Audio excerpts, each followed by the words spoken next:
Here's my audience.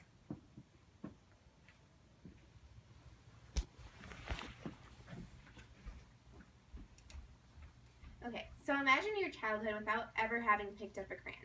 Now, although that's a bit extreme, funds have been cut in more than 80% of U.S. school districts since 2008, according to a U.S. News report done in April 2014. Art education is an important part of children's lives, especially as they go through their developmental stages. My goal today is to provide not only reasons as to why art education is vital in children's lives, but also to inform you in ways that you can make a difference in keeping these programs alive. So to start, I wanted to specifically look at developmental benefits that come through art education. The first is motor skills. So motions such as holding a paintbrush or drawing with a colored pencil, these are essential to children developing their fine motor skills. They learn hand-eye coordination and how to use their hands in what they're doing. Also, language development is key in art education. Learning and talking about art helps children learn their shapes, their colors, and other descriptive terms that are really beneficial to know later on in life. It helps them broaden their vocabulary. Also, down the road, and as art classes progress, it helps them find their voice in discussing what styles they like and what they don't like, which helps them learn about themselves in return.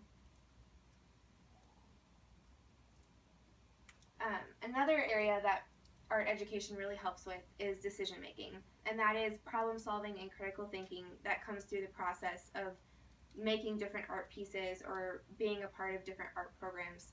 There's a lot more problem solving than many people would think there are. Also, visual learning, although this seems pretty obvious, is a huge part of art education.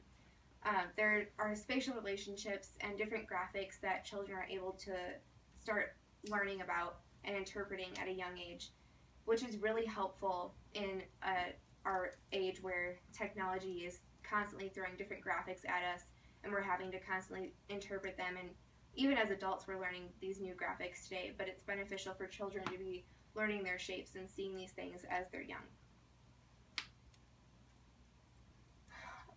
Next is inventiveness, and again, this one seems pretty obvious, but art encourages kids to really go outside the box and think differently, which is what we need in society.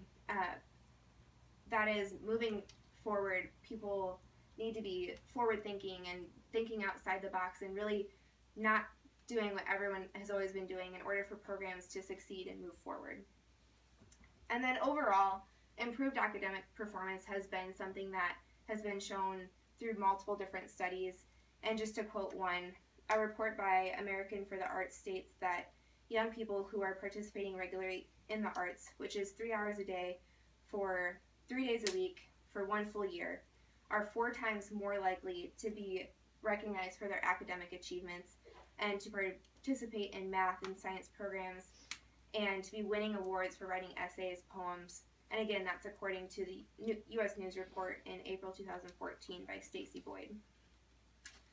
And there have been dozens of other studies that have stated really similar things. So if this is the case, then why are U.S. schools continuing to rid of art programs? Art and music education programs are mandatory in countries that rank consistently among the highest for math and science test scores. Those such as Japan, Hungary, the Netherlands, those places all have art education as mandatory in their programs.